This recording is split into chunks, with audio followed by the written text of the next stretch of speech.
Sa mga katawan nyo. Saan yung langis? Ilang araw na kayong mahina kumain ay. Dapat sa inyo nagpapadoktor na.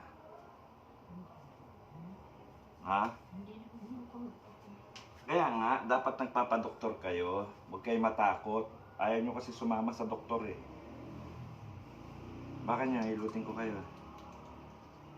Ay, naku nay. Inubo lang kayo, nangayayat na kayo.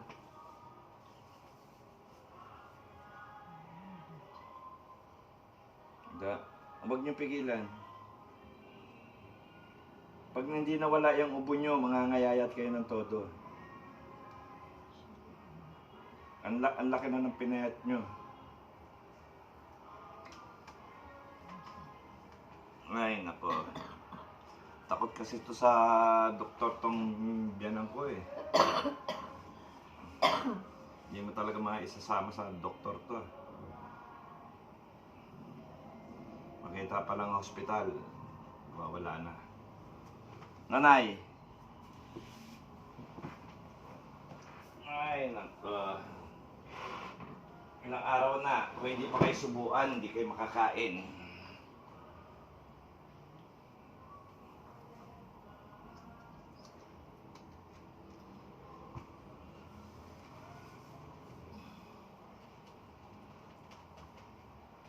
Pag dinala kayo sa doktor, makita nyo pala sa hospital, ayaw nyo na tumuloy. Sayang ang lakad. Ba't kayo takot sa hospital? Ha? Ha? Sabihin niya kagad sa sama. Kaya nga, ayun na, balik na. Nasa hospital na, balik na sa bahay. Bakit nga ayaw nyo? Ba't ayaw nyo sa doktor? Ayaw nyo sa hospital. Injection? Takot kayo sa injection? Ha? Takot kayo? Hindi talaga ito nagpapadoktor eh, kahit anong gawin eh. Wala lang eh. Nakaraning, ano to eh, malakas na eh, hinilot ko eh. Ngayon, may hina na naman. Kawawa naman si nanay oh. Ang laki na ng binagsak ng katawan nyo oh. Ay, nako.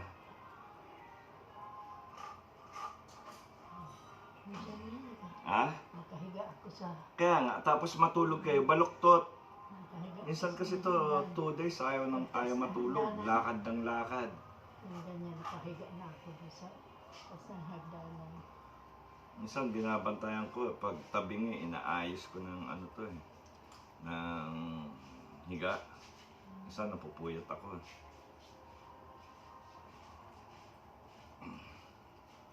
Laki na ng pinayat eh. Dahil sa ubo.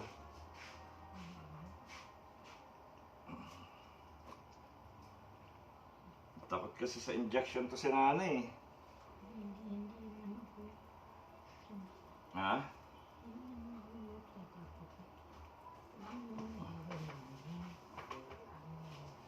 Kaya nga, paano kayo mareresetahan ng gamot kung hindi kayo magpapadoktor? Injection, di sabihin natin, wag ka injectionan.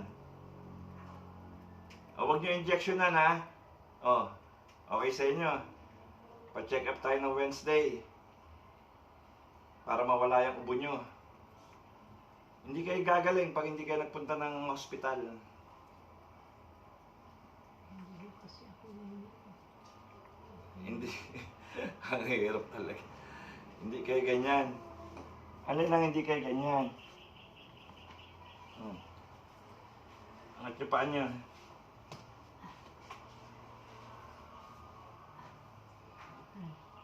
Ay, naku nay. Ang laki-laki na ng pinayat ninyo.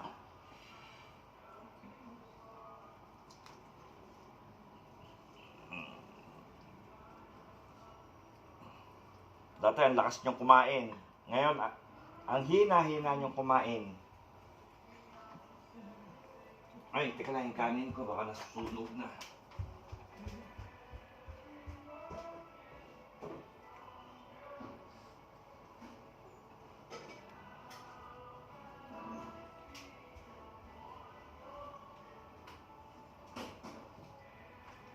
hinihilot ko kayo. Puro saging na lang kinakain nyo. Tapos kaperang, oo. Hindi. Huwag na yung ay, nalaglag na.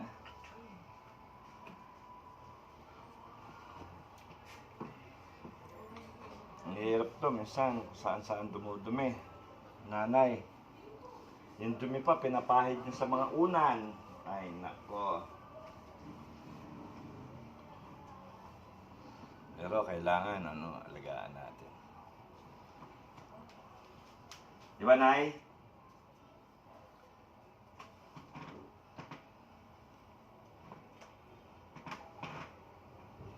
Para kaming aso't pusa nito ni Nanay. Pag malakas to, nangaaway.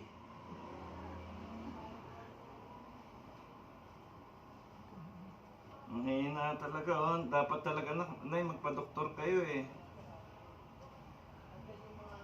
Ano kung mag-doktor ako na? Umaga, tanghali. Nung bata kayo, Nay, talagang hindi kayo nagpapadoktor? Hindi ho. Hindi, Ayaw nyo talaga?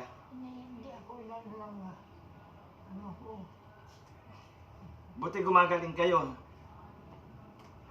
Pag sinabi, o ano rin, bakit ganyan ang mukha mo? Oh.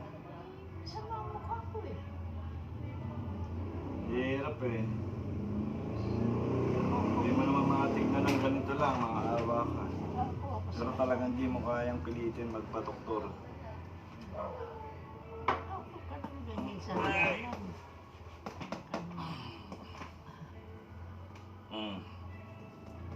Oh, ang laki na ng binagsak ng katawan nyo, oh. Kainin nyo yan, mamaya kakain kayong kanin. Pag binigyan ko kayo ng kanin, kainin nyo. Kaya kayo pumayat, ang hina nyo kumain. Pilitin nyo kumain. Mamaya painumin ko kayo vitamins. Para makatulog kayo.